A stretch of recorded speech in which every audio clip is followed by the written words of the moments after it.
Kuha tayo guys ng gabi. Magbubunot tayo ng gabi. Ayan.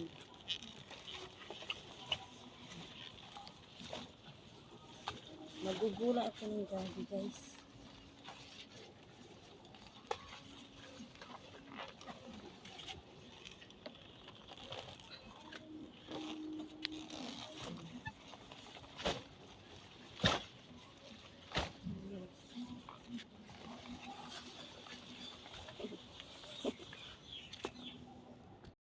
Ito talaga guys, pag may itinanim, may ani. Talagang safe na safe talaga yung gulay sa akin kasi nga. Tingnan mo guys, talagang binalutan ko siya ng screen. Yan. Ayan.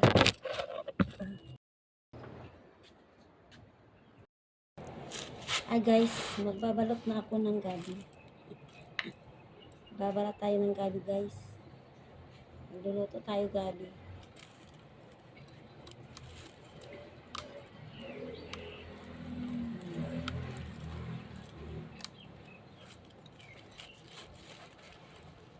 Malagkit po ito yung gabi ko. Kaya lang itong gabi na to hindi siya nananakwag. Malagkit po ito, masarap. Alam nyo guys, pagdating ko dito sa Taiwan, kahit isang pirasong gabi, wala yan dito. Ang ginawa ko, bumibili sila ng laman ng gabi. Yan. Ang ginawa ko, pinatubo ko. Tapos pagtubo, itinanim ko. Ayun. Kaya ngayon, kanda mak na yung ano. Tapos, yung tinanim ko na unang gabi, ang ginawa ko, pag yung naniningil siya, kinukuha ko, tapos tinatanim. Yan. Kaya ganyan, nagkaroon ako ng maraming gabi dito. Ako lang dito nagkaroon ng gabi dito. Dito banda walang gabi. Tapos hindi nila alam lutuin ito yung tangkay. Yung alam lang nila yung laman at saka yun lang. Tapos gawa hanggang ngayon, tingnan mo oh, para may ano na ako dito. May farm na ako dito ng gabi. Kaya sarap na sarap din si amo sa niloloto ko. Wala pili sa pagkain yung amo ko. Diba? Proud na proud din si amo kasi may mga gulayan ako dito. Ang pagga-garden ko guys ay ano, hindi ako inuutosan ng amo ko.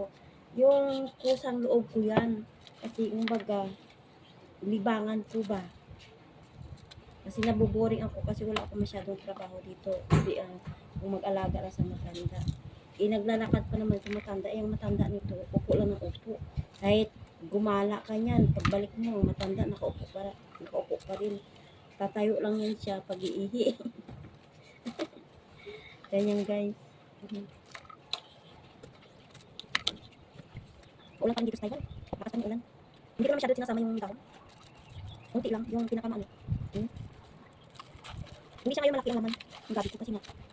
Ngayon hindi ko siya masyado natambakan.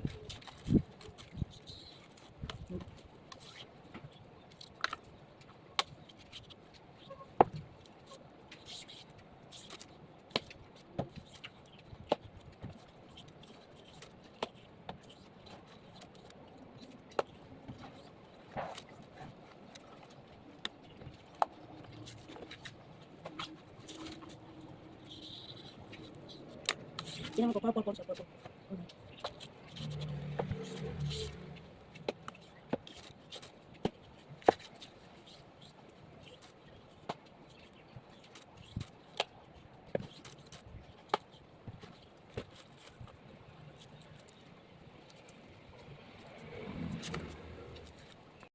Guys, yung gabi, lulutuin ko na siya.